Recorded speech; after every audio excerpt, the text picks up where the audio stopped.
அனைவருக்கும் வணக்கம். தேர்வு நோக்கில் சில மாதிரி வினாக்களை இந்த காணொலியில் காணலாம். தண்டி அலங்காரத்தின் மூல நூல் எது அப்படின்னா காவிய தரிசனம். பொதுவணியியல், பொருளணியியல், சொல்லணியல் எந்த நூலில் இடம்பெற்றுள்ளது? தண்டி அலங்காரம். வேத ஒழுக்கம், வேதியர் ஒழுக்கம் எழுதியவர் வீரமாமுனிவர். கித்தேரி அம்மாள் அம்மானை கலிவெண்பா மாலை எழுதியவர் யாருன்னா வீரமாமுனிவர். ஞானமுணர்த்தல் திருச்சபை கணிதம் எழுதியவர் வீரமாமுனிவர்.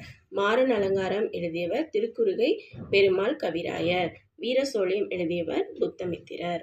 அடுத்தபடியா வாமன் கதையை எழுதியவர் வீரமாமுனிவர். பிள்ளை தமிழில் பாடுவதற்கு அரிய பருவம் அம்பொலி பருவம். திராவிட மொழிகளுக்கு தாய்மொழி தமிழ்தான் என உலகிற்கு காட்டியவர் கால்டுவெல் ஐயர். பாரதியார் எழுதிய சிறுகதை திண்டிம சாஸ்திரி. மணிக்கொடி எழுத்தாளர் ந. பிச்சமூர்த்தி. அறிவியலுக்காக வெளிவரும் இதழ் மஞ்சரி. சொல்லின் முதல் இறுதி ஆகிய இரு இடங்களில் வரும் வினா எழுத்து ஏ. சார்பெழுத்து எத்தனை? 10. இதுவே சார்பெழுத்து நன்னூலார் கூறும் சார்பெழுத்துக்கள் 10, தொல்காப்பியர் கூறும் சார்பெழுத்து 3. 80க்கும் மேற்பட்ட மொழிகளில் மொழிபெயர்க்கப்பட்ட அறநூல் எதுனா திருக்குறள். காலை அரும்பி பகலெல்லாம் போதாகி மாலை மலர்வது எது அப்படின்னா காதல் நோய். நாலடியார் இயற்றியது சமணமொழிகள். சொல்லின் இறுதியில் வரும் வினா எழுத்துக்கள் யாவை? ஆ, ஓ. இதுக்கு நம்ம 100 ரூபாய் படிச்சிருப்போம். ஆவோ முதலும் ஏயா முதலும் ஆவோ ஈற்றும் ஏ இருமையும் வினாவாகுமே அப்படின்னு சொல்லி 100 ரூபாய் படிச்சிருப்போம். மாத்திரை என்றால் என்ன? எழுத்துக்களை உச்சரிக்கும் ஓசை அளவு. மதுரை காஞ்சியின் ஆசிரியர் மாங்குடி மருதன். கலிப்பா பாடல்களின் எண்ணிக்கை 150. ஐங்குறு நூற்றில் குறிஞ்சி திணை பாடல்களை பாடியவர் கபிலர். நான் படித்த புத்தகம், நான் படித்த கல்லூரி எதற்கு உதாரணம்னா பெயரெச்சம். பாடா பைங்கிலி எதற்கு உதாரணம்? ஈறுகட்ட எதிர்மறை பெயரெச்சம். 10 கூறுவது சேரர் வரலாறு.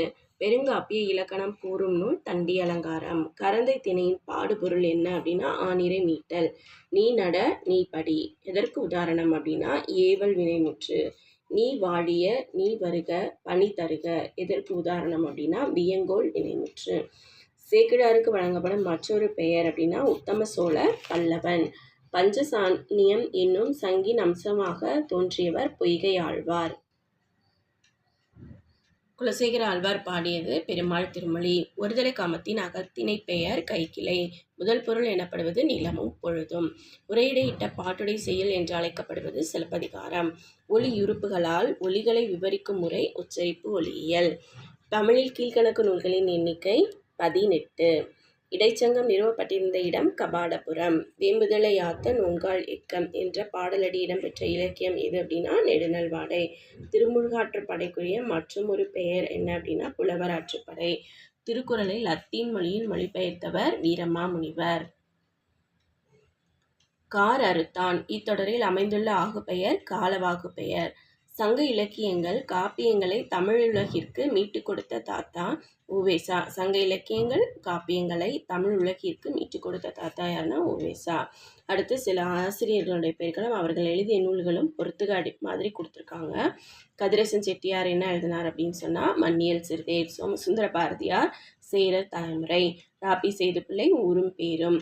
தேப்போமி பார்த்தோம்னா காணல் வரிகள். அடுத்து போற்றுவார் போற்றட்டும் பொழுதிவாரி தூற்றுபவர் தூற்றட்டும் கண்ணதாசன். தனித்தமிழ் நடையின் தந்தை என போற்றப்படுபவர் மறைமலை அடிகள். பண்டித மணி என்று அழைக்கப்படுபவர் கதிரேச செட்டியார். அடுத்து பார்த்தோம்னா இனியவை 40 ஆசிரியர் பூதஞ்சேந்தனார். சேரமான் கணைக்கால் இரும்பறையை சிறை மீட்கும் பொருட்டு பாடப்பட்டது தான் களவழி 40. வச்சனந்தி மாலையை இயற்றியவர் குணவீர பண்டிதர். நிகண்டு நூல்கள் என்றால் என்ன அல்லது எவ்வாறு அழைக்கப்படுகிறதுனா அகராதிகள். சேந்தன் திவாகர நிகண்டை எழுதியவர் திவாகரர். 100 வெண்பாக்களால் பாடப்படும் அந்தாதி வெண்பா அந்தாதி. ஒவ்வொரு 10 பாடலும் ஒவ்வொரு சந்தமாக பல்வேறு சந்தங்களால் பாடப்படுவது 10 அந்தாதி. திரும்ப பார்த்துருவோம். ஒவ்வொரு 10 பாடலும் ஒவ்வொரு சந்தமாக பல்வேறு சந்தங்களால் பாடப்படுவது 10 அந்தாதி. பூலோகரம்பை அப்படின்ற சிறுகதையை எழுதியவர் பாரதியார். சாரதையின் தந்திரம் யாரால் எழுதப்பட்டதுன்னா கல்கி. மணிக்கொடி தொடங்கப்பட்ட ஆண்டு 1933. அந்தாதியை தனியொரு இலக்கியமாய் மாற்றிய பெருமைக்கு உடையவர் காரைக்கால் அம்மையார். முதல் கலம்பகம் எது? நந்தி கலம்பகம். நந்தி கலம்பகம் எவ்வாறு அழைக்கப்படுகிறதுனா அதுதான் தமிழில் முதல் கலம்பகமாக அழைக்கப்படுகிறது. நந்தி கலம்பகம் யார் மீது பாடப்பட்டதுன்னா நந்திவர்மன் மீது. மடனுமா கூறும் இடனுமார் உண்டே என்னும் தொல்காப்பிய வரிகள் எந்த சிற்றிலக்கியம் தோன்ற காரணமாயிற்று? உலா. எந்த கலம்பகத்தில் அம்மானை இடம்பெறவில்லை? நந்தி கலம்பகம். பிள்ளைத்தமிழ் இலக்கியத்திற்கு தோற்றம் தந்தவர் பெரியாழ்வார். மாறன் அகப்பொருள் எழுதியவர் திருக்குறுகை பெருமாள் கவிராயர். மாறன் அகப்பொருளுக்குரிய இலக்கியமாக விளங்குவது திருப்பதி கோவை. திருக்குறுகை பெருமாள் கவிராயரின் சமயம் வைணவம். இதழ்கள் ஒட்டாமல் 100 பாடல்களால் பாடப்பெறுவது நீரோட்ட யமக அந்தாதி. அடுத்து அகப்பொருள் இலக்கணத்தை தழுவி ஐந்திணையில் களவு கற்புக்குரிய சொற்களுடையதாய் கட்டளை கலித்துறை யாப்பில் பாடப்படுவது கோவை. கடவுள் மீது எத்தனை அளவில் கலம்பகம் பாடப்பட வேண்டும்? 100. அரசர் மீது எத்தனை அளவில் கலம்பகம் பாடப்பட வேண்டும்னா 90. வணிகர் மீது எத்தனை அளவில் பாடப்பட வேண்டும்? 50. முதல் கலம்பக நூல் நந்தி கலம்பகம். முதல் தமிழ் தூது எது அப்படின்னா நெஞ்சுவிடு தூது. கலம்பகம் என்றால் என்ன? பல வகை மலர்களால் தொடுக்கப்படுவது. கலம்பகம் எத்தனை உறுப்புகளை கொண்டது? 18. கலம்பகம் பாடப்படுவது எதில் அப்படின்னா அந்தாதி தொடையில். அடுத்தபடியாக கடிகை என்பதன் பொருள் என்ன அப்படின்னா கல்வி நிலையம். கடிகை என்பதன் பொருள் கல்வி நிலையம். மூக்கரு போரை நடத்தியவர்கள் நாயக்கர்கள். மூக்கரு போரை நடத்தியவர்கள் நாயக்கர்கள். முதல் முழு தேசிய இயக்க நாவலை படைத்த பெருந்தகை K.S. வெங்கடரமணி. பிள்ளையார் காப்பாற்றினார் என்னும் நூலை இயற்றியவர் ராஜாஜி. பேய் ஓடிப்போச்சு என்ற கதை இலக்கியம் தந்தவர் அறிஞர் அண்ணா. பாண்டியன் பரிசு, 2 வீடு ஆகிய படைப்புகளின் ஆசிரியர் பாரதிதாசனார். குடும்ப விளக்கு, அழகின் சிரிப்பு ஆகிய படைப்புகளின் ஆசிரியர் பாரதிதாசன். ஒருக்கோன் நடத்தி வரும் இதழ் புலமை. ஜீவா என்று அழைக்கப்படுபவர் ஜீவானந்தம். வால்ட் விட்மனின் புதுக்கவிதை தொகுதிகள் புல்லின் இதழ்கள். குருவுக்கு மிஞ்சிய சிஷ்யர் என்று பி. ஸ்ரீ ஆச்சாரியா பாராட்டுவது யாரை? பாரதிதாசனாரை. பாரதிதாசன் கவிதைகளை கவன் கற்களாய் பயன்படுத்துகிறார் என்று பாராட்டுபவர் அறிஞர் அண்ணா. தமிழ்வாணனின் இயற்பெயர் ராமநாதன். நெசவாளர்களின் துன்பத்தை சித்தரித்த நாவல் பஞ்சும் பசியும். எழுத்தாளர் வசந்தியின் இயற்பெயர் பங்கஜம்.